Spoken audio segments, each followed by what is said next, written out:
I would like to spend about 30 minutes with you, exchanging information about the kind of learnings that I have had through my last 10 years of travel.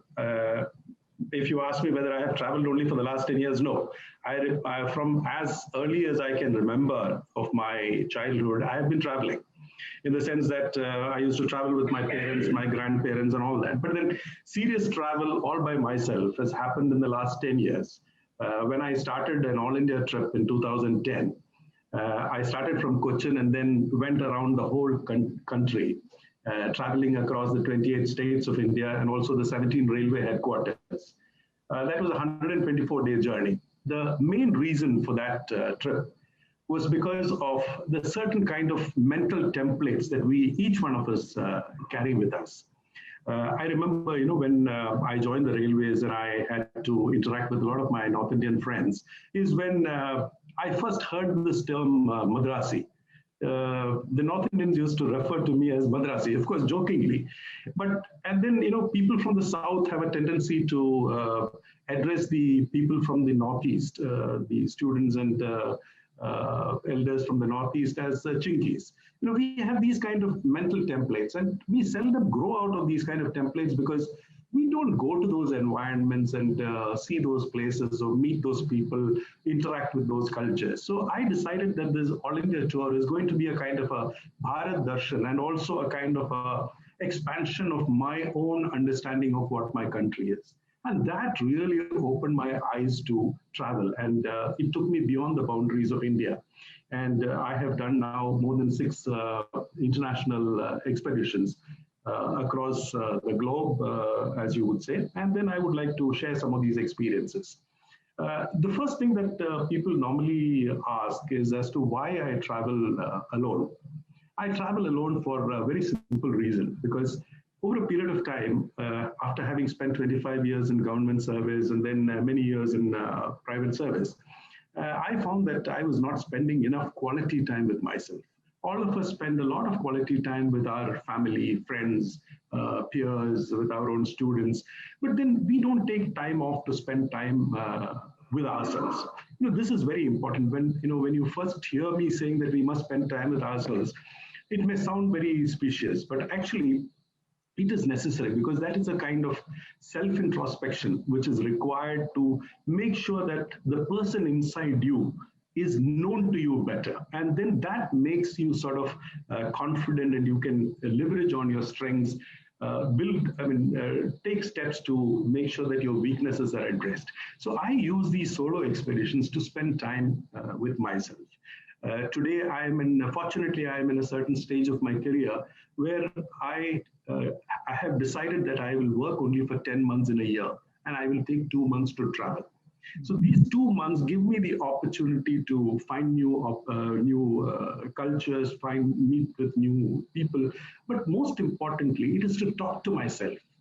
I ask very inconvenient questions of myself as to what I have done in my various roles. I have been a son, I've been a father, I've been a husband, many other societal roles as well as organizational roles. So I ask myself, I take this opportunity to ask myself these very tough questions as to what I have done with my life in these various roles. And I try to find means whereby I improve myself in these various roles. And then I come back, I feel, as a better person. But if you do not learn from these kind of travels, I would say that the learning has not been there and your travel has been worthless. So that is the first thing, that I spend quality time with myself. The second important thing is that I use these travels to get out of my comfort zones. With the result, I don't go for package tours or things that have been done very often. So therefore, I challenge myself to do things which others prima facie say is condemned to failure. They're sort of challenging you by saying that you're going to fail this time. So that sort of sparks within me the need to get out of my comfort zone, to leverage on my strengths and also to build on my abilities and say that I will plan for success. So when there is somebody who tells you that you cannot succeed, you must ensure that you plan for a success. People normally say that, when I do my planning work, I plan not only for plan A, but I also plan for plan B and also plan C. Now, that is something which I don't subscribe to, because I think that plan A, which you have planned, if you have planned prudently, that brings me to another point. I'll tie in with another point. You must take a lot of time to plan for what you're doing. In India, we have this habit that we spend very little time planning for what we do rather than spending time on execution. You should be spending more time on planning so that you cover all the prudent bases. And then you have enough information, and then the execution time actually gets cut short. So when you do that kind of prudent planning, you need only plan A. If you're going to plan for plan B and plan C, then what you're doing is that you're building a kind of a mental template whereby you are building enough positive pictures in your mind, a positive video in your mind, to make sure that you execute the plan A that you have done. So please make sure that you plan for your success rather than plan for alternates to success. The fourth point which I'd like to cover is that these kind of travels have taught me how to conquer the fear of the unknown. When you undertake things that perhaps have not been done before, like I traveled from Chennai all the way to St. Petersburg via the Trans-Siberian Highway, which nobody had done from India before. And even when I was traveling from Vladivostok to St. Petersburg, which is the Trans-Siberian Highway, it's about 11,000 kilometers of really forbidding environment. And most of those places were erstwhile gulags, which were set up as prison encampments during the Stalinist era. The temperatures can dip to as low as minus 45, 50 degrees. And for more than 400, 500 kilometers, you will not find even vegetation or human life. It's very forbidding area. So when you are challenging yourself like this, you have to make sure that you remain in control of your emotions and in control of your thinking. Because if you lose it, as they say, if you lose the plot, you will panic, and then nothing can be done further. So therefore, you have to welcome the unknown. There could be many situations. I mean, your vehicle can break down, you can have an illness, anything can happen. For instance, I will give you an example of the Trans-Siberian Highway itself. I had planned a drive of about 700 odd kilometers from a place called Khabarovsk to Mogocha. Now, Mogocha is a very, very small town. It's like I said, it is a gulag. So there are hardly about 15, 20 families living there. And with great difficulty, I found a accommodation over booking.com, and I had booked it. But when I reached Mogocha at about 1:30 in the afternoon, after driving about 8 hours, I found that there was no accommodation available there because there was no net connectivity in that area. So therefore, that gentleman who was looking after that inn tried to explain to me in Russian that there's no other accommodation available in this vicinity. So if I had lost the plot, if I had started getting panicky, I would not have done what I did next, which is I decided to drive to my destination, which was meant for the next day, which was another 800 kilometers away. So I had to travel to Cheetah, and fortunately, because during the summertime, I was traveling from east to west, so therefore I had more of daylight hours. I reached Cheetah at about 8:30 in the night. So I traveled more than 1,600 kilometers in that one day, driving over 16 hours.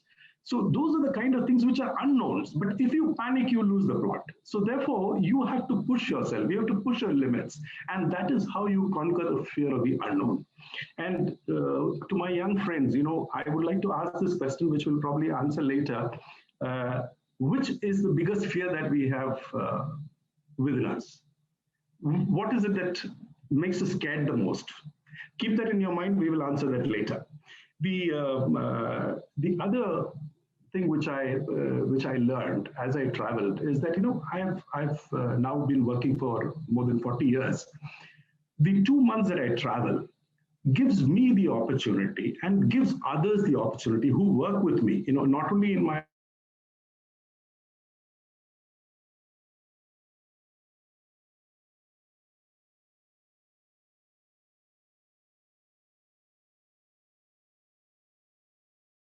it gives them this business around. some, knowingly or unknowingly, there is a kind of a breathing down the neck syndrome. So when you are away for a period such as I do, say for about 2 months, you are putting in motion the next level of people who take on to who shoulder the responsibility, and you have to empower them to say that they are well within their rights to learn on the job. When you say you learn on the job, you're liable to make mistakes. It is possible that they make mistakes, but as long as they have made genuine mistakes, and it is not because out of negligence, it is a learning process for them. The same as with the family, whether it is my wife and children, I use these opportunities. They all use this time also to be empowered and to grow. So this is the time when you realize also that when you are away and you're the kind of job which you are doing and the organization in which you're working, the family in which you are, they are all working perfectly as a well-oiled machine when in your absence. Then it brings me to my next point. You realize your insignificance. You realize that you are actually redundant. So the lesson here is, don't take yourself so seriously. Everybody will outgrow us. Organizations will outgrow us. Families will grow beyond us. I mean, when we go, it is not as if the families will stop living. They will all live. The organization will continue. So you enjoy your life. You must enjoy yourself. Don't take yourself so seriously and say that the whole world is on my shoulders and therefore, I cannot move here. I cannot travel there. I can't do this. I have to be here.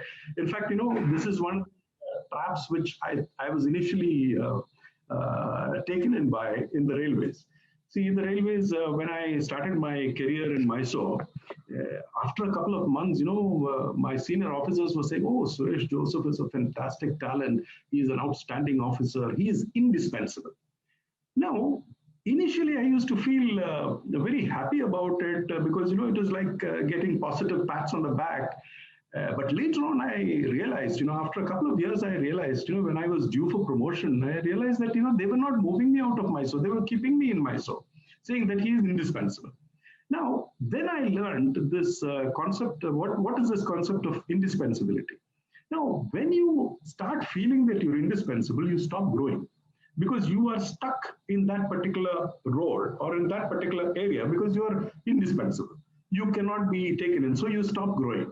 So what I do now very consciously is to ensure that when I come into an organization, I tell myself, and it is one of my goals, that I will grow at least 3 people to take over from me in the next 3 years.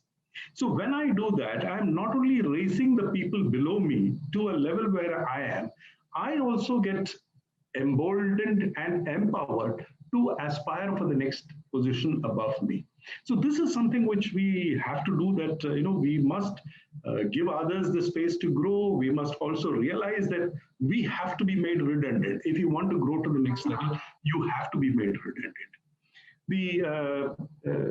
The other learning, the next learning which I had during my travels is that I got a slightly larger perspective of life, in the sense that man is the same everywhere. When I say man, I use it not gender specifically, it is as mankind. Mankind is the same everywhere. It is just that we are in different environments and different cultures. We eat different types of food. We have different cultures. We subscribe to different faiths. But the fact is that we all respond to the same kind of stimuli. We have the similar kind of emotions, and our reactions are also almost similar. We laugh when there is a joke said. We cry when there is an emotional situation. So we are the same. It is just that we need to travel out and then observe people in their own environments. And then that brings me to the next idea, that when you travel, your mind should be open enough to tolerate and be patient in accepting different viewpoints, accepting that there are people who have been conditioned by certain environments over a period of time. So the travel actually makes you much more tolerant. It makes you patient about certain situations. So we right now are living in fact, it makes me sad to even mention it here, saying that, it makes me sad to say the fact that today we are living in an environment which is increasingly becoming intolerant and very limited in our ability to open up our minds to other people. But, this is also an era of irreverence, and probably irrelevance also catches up very quickly. But when you travel is when you really broaden these kind of scopes. Like I said earlier, your mental templates, which are so narrow, they tend to broaden, and probably we'll get rid of templates and we become much more open to various different types of influences. Um, Adventure travel, when you start doing things which have not been done in the past, or very few people have attempted it, or it's a difficult thing to do, what does it teach you? Adventure travel helps you in learning to think on your feet. You have to be very quick with decisions. Like I told you about the situation in Mogoja. If you do not think that way, then what happens is that you become panicky, and then you lose your cool head. Adventure travel tells you that however tricky the situation, however difficult the situation, if you are able to think on a cool head, you will be able to find solutions to even the most difficult tasks. And this is so, whether it is in our educational environment, whether it is in a family environment, or in a professional engagement, we will find that the most difficult problems always have solutions, as long as you're willing to think with a cool head, and also share matters with significant others who are around you. If you're trying to put everything to yourself, then probably you have a problem. But when you are able to share, when you have a cool head, adventure travel tells you that you can find solutions to the most difficult problems. The next thing which I learned during the travel is that, when we are playing these so-called various roles I told you in society, in family, and in the organization, very honest introspection will tell you that, we all wear masks. We show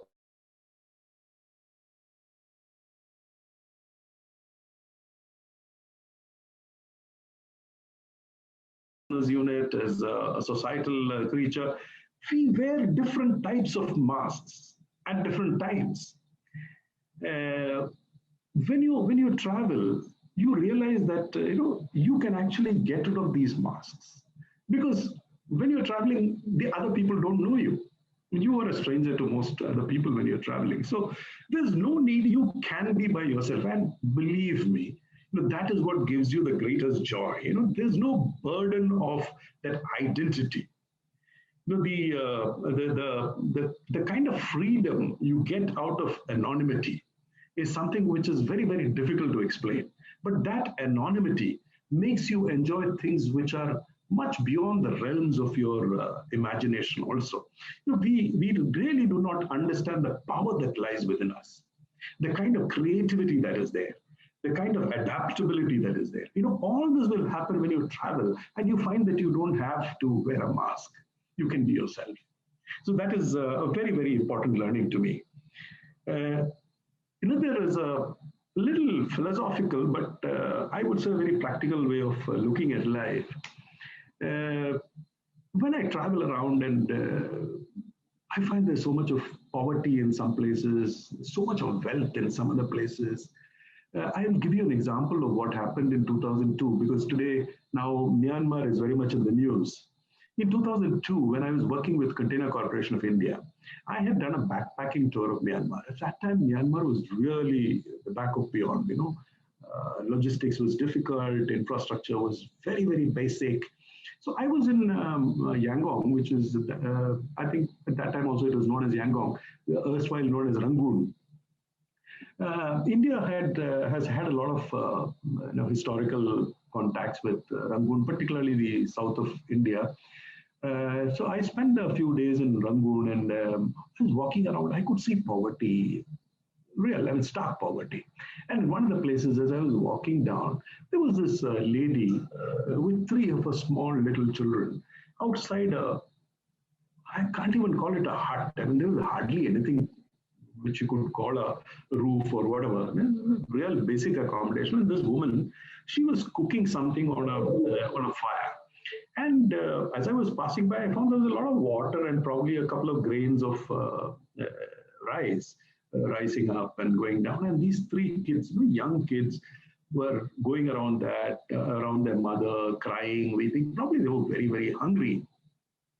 But then, as I passed it, I found that there was a group of monks who were coming down the road, and they had their begging bowls, and the one in front was clanging a bell. And when they passed me, I looked back and I found that this lady who was sitting and cooking the rice or gruel for her kids, she got up from there, picked up this pot, and poured whatever was inside that into the begging bowl of these monks. And her children would again go hungry. But to her, her faith and her need to donate to people who are in need stood out so stark. And I wondered to myself, we are all people who have so much more, and yet we complain. We complain all the time saying that I don't have this, I don't have this kind of phone, I don't have that kind of a pen, I don't have a watch like this. We are all, like Father Principal was talking earlier, we are all running after material things. And we keep on saying that we don't have those material things. But here was this lady who had nothing to give her children, donating whatever she had to these monks who were going around begging for their meals. I mean, what business do I have to complain today? We are probably the most privileged classes in this world, not just this country. We are privileged classes of this world. So therefore, I feel that when the homeless and the rag pickers can smile, why should I frown? It is actually, you will be cursed by God because you have been given so much, yet you crave for something which is on another person's plate. Most of the time, we yearn for things because somebody else has it. It is not because we want it. It is because, the Joneses, as they say, the Joneses have it. So therefore, I also need it. It is not something which you need, actually. It is something which you are desiring. It is something which you feel that it is good to have. But are we making use of things, our faculties, our capabilities, our abilities to the best of what we have? We can always say that, we should go up levels. Yes, that is true. You must build on levels, but you should also know whether you are using what you already have. That is a very, very important learning as we go around. Then you realize, how important human relationships are. When you travel around, you realize, that people come forward and help you. People who you don't know from Adam or Eve. They come forward and give you the kind of help which you never even anticipated that you will get. I will give you the example of one Saroja Ratnam, who recently passed away at the age of 95. She, through a Facebook friend, became my host in Singapore when I was driving from Cochin to Singapore. She was my host in Singapore. I stayed in her house. So as I went and parked in a garage and I came into the house, this 90-year-old Ratnam, Saroja Ratnam, the legend that she is, she sort of cupped her hands on her eyes and then looked at me, squinted and said, son, I think I have seen you somewhere before. Now, this gives you a kind of a connect, you somehow feel that, life does not end here. Life is a continuum. So when you meet people like Saroja Ratnam, you realize that these are all souls who travel with you through time and space. So travel is a means by which you get the opportunity to actually meet with these kind of generous souls who are your co-travelers. Like you in Marion today, you've come from various societies, from different cultures, from different backgrounds, from different states, and maybe from even different countries. What brought you here? I would say that, something which is very difficult to explain, but you will experience is that these are situations where you are brought to know each other. You're all souls who will melt together through time and space. These are all opportunities that are given to us. So this is what travel has given me. Then I have a tagline for my travel. My travel is known as Record Drive, which you can find, there is a page on Facebook. But the tagline of Record Drive is that goodwill knows no boundaries. As I told you earlier, mankind is the same everywhere, and you will experience this kind of goodwill everywhere. I'll give you two examples. The first one I would like to tell you is about again, I'm coming back to the Trans-Siberian Highway. I had come to a place called Khabarovsk. That was my first stop after Vladivostok. I had started my Trans-Siberian expedition from Vladivostok. The first night halt was in Khabarovsk. So I reached there at about 3:30 or so in the afternoon. I was feeling hungry because normally when I travel, I don't eat much. I have only one hot meal a day, and then by 4 o'clock, my stomach was growling. So I decided I will wander around. I know I had booked into a hotel, and then I thought I'll have some street food. So I walked across to the other street, and when I was walking around, I found a small kiosk. And there was this white-haired man who was manning the kiosk, and there was something which looked like a very large samosa. So then I asked him, what is this? So he said it is meat pancake. So then he looked at me and he thought that I looked very Asian. So he said, where are you from? So I said, I'm from India. This man, the next thing that came out of his mouth really surprised me. He said, Mera juta hai Japani. He said, who can forget Raj Kapoor? Raj Kapoor of India is my icon. And then I learned that this Khadir, who was manning the kiosk, he was from Kyrgyzstan and he had relocated to Russia. And then he was running this kiosk. He was so happy to find somebody who had come from India that he kept all his customers on hold, took me inside the kiosk, and then he packed two samosas for me. And then he said, no money. But I insisted on paying. And then as I was leaving, he gave me a freshly minted coin of Khabarovsk. And he said, there is a mint here in Khabarovsk, and I have taken this special coin from the mint just a few days back. You have it. I mean, this is to bring back memories of our meeting here today in Khabarovsk. Now, why should Kadir treat me like this? This is where I say, there are people with very, very large hearts all over in the world. Unless you travel, you will never find them. So goodwill knows no boundaries, actually. The second one was during the second experience I would like to tell you is about what happened to me in St. Petersburg when I was traveling to London. I had two other co-travelers with me at that time. So we went to a place called Petergoff, which is one of the finest palaces and gardens that you can see in the whole of Europe. And we went to the car park. And as we were parking the car, there was this, heavy-set Russian, probably reeking a lot of vodka recently imbibed.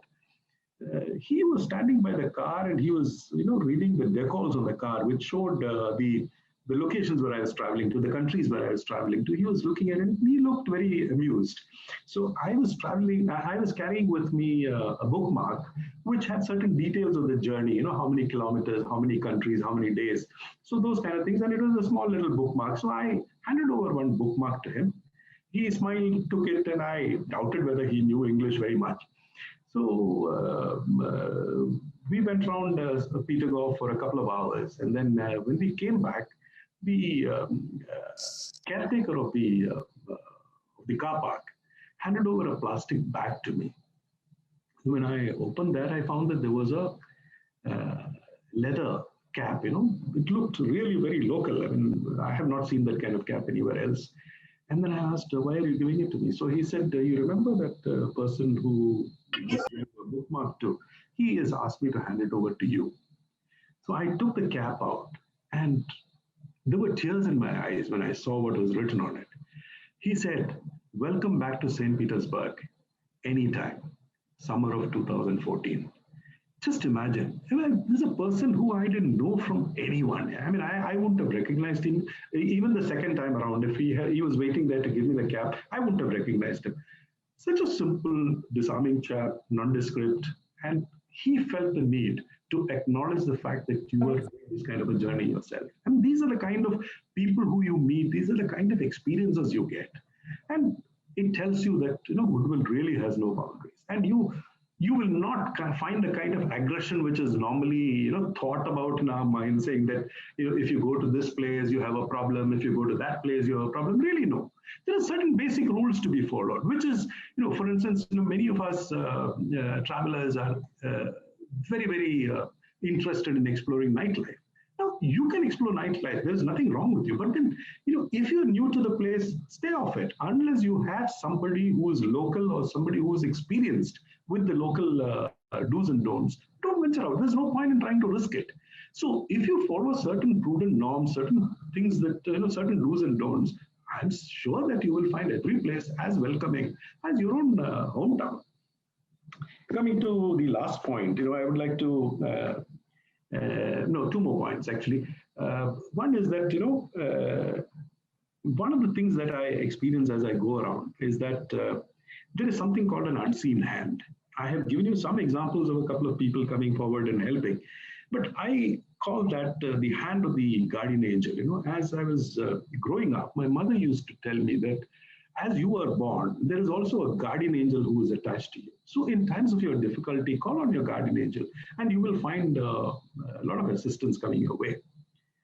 Let me give you an example of how, see, whether it is a guardian angel or your miracles, unless you have a heart large enough to accept that it is a guardian angel or it's a miracle which is happening, something special happening in your life, you will find that, okay, I deserved it, so I got it, that kind of an attitude. But here, I was doing this all India travel in 2010. And in 2010, Manipur was a very difficult state to travel to. It was, I would say, almost a lost state. It was, law and order was certainly not there. More than 30 underground units were operating in that country. It was difficult to find fuel. There were kidnappings galore, ransoms, all sorts of things. And it was real horror stories coming out of Manipur. So I had a old college mate of mine from Loyola College living in Imphal, Manipur. But he also told me, Suresh, look, you reach Imphal and give me a call, then I will come and meet you. Outside of Imphal, there is nothing I can do for you. So I found that probably the least problematic route to Imphal is via Churachandpur, for which I had to go and stay in the border of Mizoram and the Manipur. There's a place called Northeast Kudumsai. I was in my Maruti Swift. I had a sleeping bag and various other things, but I hope to find some kind of a small lodging in that place. But I reached there at about 4:30 in the evening, and as you know, in the Northeast, it becomes dark quite early. When I reached there, I found that there were just about 15, 20 dwellings there, the typical Northeast kind of dwellings on stilts and things like that. So I was not able to find any lodging. But when I walked around, I found that there was a huge church, a Presbyterian church. And I walked around the church and I found that it had benches and all that. So then I thought, if I'm able to get into the church, at least I can use my sleeping bag and pillow and all that, and then spend my night there, because I was to leave very early morning at about 3:30 in the morning to Churachandpur. But I found that there was no access to the church. So I walked around and then I came to a small building where it was written pastor's quarters.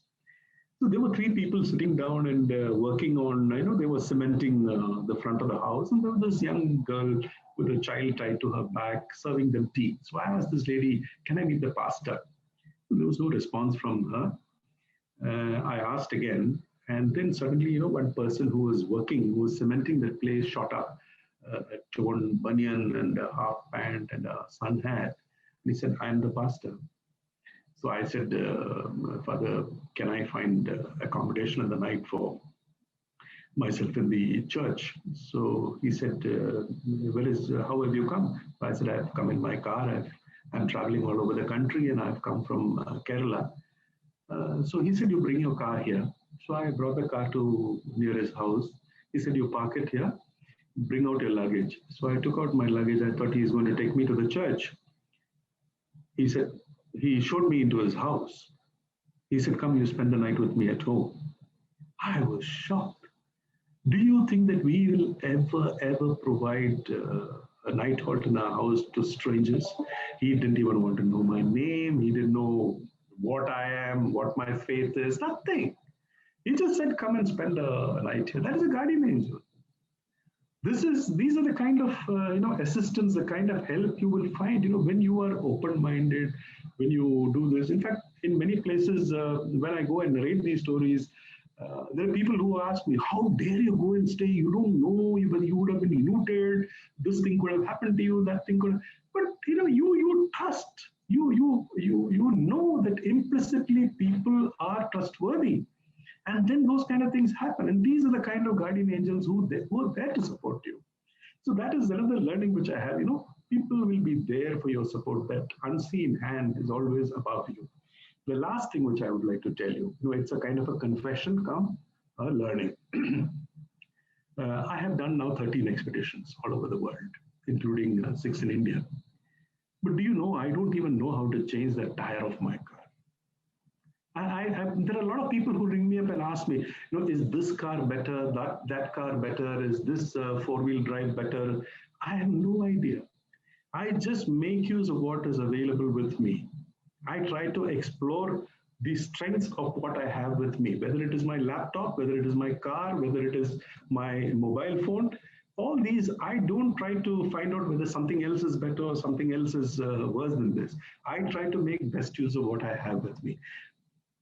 The reason why I have such implicit faith is because I feel that everything around us, we all know that animate beings, all of us, human beings have a soul. That is what we say. But I have come to believe through my travels that everything around us, inanimate, animate, everything around us has a soul.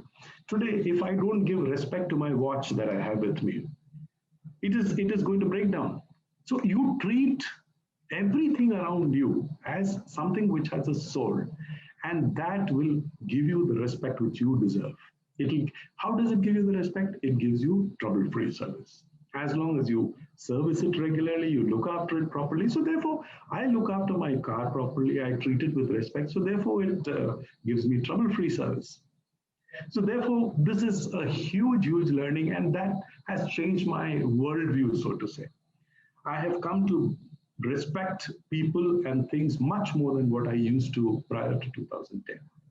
So with these words, my young friends, Father Principal, Vice Principal, Professor Sampson, and other faculty members, I would like to conclude my talk. And I have been asked many times about not just the people, about the places where I have traveled. Which is the best place that you have traveled to? Now you are asking about the best people. As you would have also realized, I believe that there is no such place as where the people are the best. But I always believe that people make the place. What we enjoy of that place is actually made by the people. When I traveled in 2002 in Myanmar and later in 2015 in Myanmar had undergone a huge change. But then the people remain disarmingly simple. If you look at the physical infrastructure of Myanmar, even today it is challenged. But I would say that some of the finest people I have come across is in a place like Myanmar.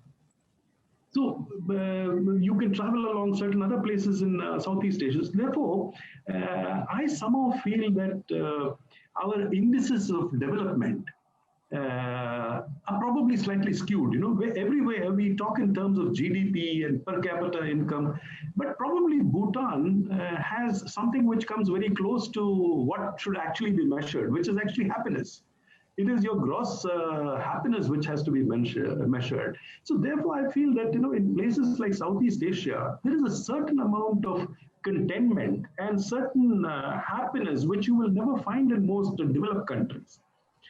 So I feel much more happy traveling in these places because I can relate better. But if you look at Europe, you would find that unless you make very, very conscious efforts to link up with the local people, they may not be very forthcoming in linking up with you. It's conditioned upbringing. They like in the US, they are told, don't talk to strangers, don't walk with strangers. Whereas in Southeast Asia, we are much more gregarious, we are much more outgoing. So therefore, you will find people are much more forthcoming. So it is not as if the people in Europe are not good enough. They're really good people. It is just that it becomes a little ice breaking, takes a lot of time. Whereas in Southeast Asia, it's very, very easy to relate. So I would say that even cuisine-wise, Southeast Asia is so very rich as compared to what you would have in the north. If you look at culture, if you look at even history is much more richer in these parts of the world than you would find there. It is not as if it's not interesting to travel there, but you're making comparisons. Yes, they have got their own strengths, they have got their weaknesses, but I would say that when people are in a more challenged environment, I think their goodness comes out better. That is what I feel. So I wouldn't like to straight away give you an answer as to, these are the best people, but I would say the people who live in challenged environments are much more forthcoming, much more warm, more hospitable. In fact, I never feel lonely. It is not only in expeditions. I never feel lonely in life. In fact, this is something which I again share with my young friends that I think probably ours is the last generation which will never say that they are lonely or bored. In fact, today the most often heard word from youngsters is that they are bored. But I have never felt that I'm lonely, and I do this because I want to do it myself. It's a very conscious act from my side. So when it is a conscious act from me, there is no loneliness. So I make use of the time, as I said, to introspect, to write. Something which I can't find time during my office time. I find time to write. I find time to learn new things on social media. So there are a lot of things which fill up your time. There is no loneliness. It is learning time. When you want to travel, whether it is in India or abroad, you have various types of options. You have big budget options, you have low budget options, and very, very meager options today. There are hostels where, in fact, when I was traveling in Australia, when I did the longest highway in the world, the Australia Highway 1, I made use of hostels to reduce my expenses because it was going to be a 40-day experience. It was going to be very expensive. So I started staying in hostels.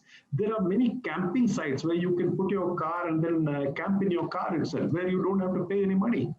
So there are a lot of low-cost options available today, even within our own country. In fact, recently I had been to a place called Panchgani, which is a premium hill station in Maharashtra, and I found that there were a lot of hostels where you can get accommodation for as low as 250, 300 rupees. It will be basic accommodation, but a slightly elderly person like me may find the place a bit challenged. But youngsters like you can definitely make, it's a kind of a B&B kind of an environment. You may not get a breakfast, but you certainly get a bed. So a lot of options are available, not only in India, but abroad, particularly abroad, where you can have very, very low cost options. If you're talking about the COVID situation, yes, I agree that international tourism is very difficult as of now. But recently I had done a trip from Chennai to Barmer in Rajasthan, traveling through Tamil Nadu, Karnataka, Maharashtra, Gujarat to Rajasthan, and I drove back about 6,000 kilometers. I had been to various places, including the Ran of Kutch, went to the White Desert. The local tourism is very much alive, and you have to only follow normal precautions of having your mask and social distancing and things like that. But local tourism is very much on the upswing, and I would suggest, if you have the time, take this time off, because many places are very, very cheap because of the current situation. I don't know whether I have answered your question, but these are the two kind of situations which I could think about. Alvin, actually, that was my first international expedition which I was undertaking. So the choice of the car became a very, very important decision to make, because my itinerary was to travel from India through 25 countries and reach London. So one of the things which I wanted to ensure, one of the parameters for selecting the car was to ensure that I get international service support. Suppose I take an Indian car, I explored whether I would be able to get support anywhere else in the world. Then I came up with this idea that probably a Ford Endeavor, which it was not my first choice, but that was a choice available because I got a very good second-hand buying option. So Ford Endeavor also, when I checked with their local service support in Cochin, they gave me details of the kind of supports that I could have in Asia as well as in Europe. And I was able to identify places like Kazakhstan as a place where I could do service because I had to do service only every 10,000 kilometers. So I looked at Kazakhstan and Netherlands as two options to do servicing of my car. And I was able to make sure that enough support was there. That is why I went in for a Ford Endeavor. And the second thing is that the Endeavor which I got was also a four-wheel drive. Because I did not know very much about the terrain through which I was going to travel. So I wanted a four-wheel drive to ensure that even if I get into difficulty in difficult terrains, the four-wheel drive would be of assistance during the trip. But where I got hit the most was that the Ford Endeavor had very poor mileage. I got only 6 kilometers to a liter. So that is one place where I got butchered. But otherwise, service-wise and I would say the performance-wise, the Ford Endeavor was a fantastic machine. I did 3 international expeditions with that. It was a wonderful experience. See, as a solo traveler, when I look back, I feel very satisfied that today I'm possibly the only person on the planet who has done the 4 longest highways of the world all alone. The longest highway in the world is the Australian Highway 1 at 16,500 kilometers. The second longest highway is the Trans-Siberian Highway at 11,000 kilometers. The third is the Trans-Canada Highway, which I did in 2019, which is about 8,000 kilometers. And the fourth one, can you guess, is the Golden Quadrilateral of India, which is 5,800 kilometers. So all these I have done alone, and I feel very proud and happy about it. So as a solo traveler, that gives me the greatest pleasure. Professor, I would like to tell you that there are occasions when I have felt very scared, not just in danger. I felt very scared. It would be very wrong on my part to say that I was very brave under all circumstances. No, there are circumstances when I've been very, very scared. For instance, when I was doing the All India trip, I had a very scary experience when I was crossing in from West Bengal into Assam, where I was almost kidnapped by hooligans who were at the Assam border checkpost. It was a very scary experience. So similarly, I was traveling in Bhutan during my Trans-Himalayan expedition, and suddenly, that again was in the Ford Endeavor, and it was a very slushy road. And in Bhutan, the roads are all mountainous, and they were expanding the width of the road, and what they've done is that they've shaved the side of the mountain and put those earth on the road. But with the onset of monsoon, the road had become very, very slushy. And at one point, I was not traveling very fast, maybe around 50 kilometers per hour. Suddenly, the car skidded and took a 90-degree turn and moved towards the cliff side of the road. You have mountains, and then you have the road, and the next side is the cliff. And I don't know, again, it was just God's will that the vehicle stopped just a couple of feet short of the cliff. And I didn't know what to do, and I couldn't get out of the car because I would have been knee-deep in slush, and I would not have been able to get back. So then what do? You just pray, and then put your vehicle in the gear in reverse, and then pray for the best, and then see what happens. So I put the gear in reverse and slightly accelerated. I found that the vehicle came back to the original position, and I continued.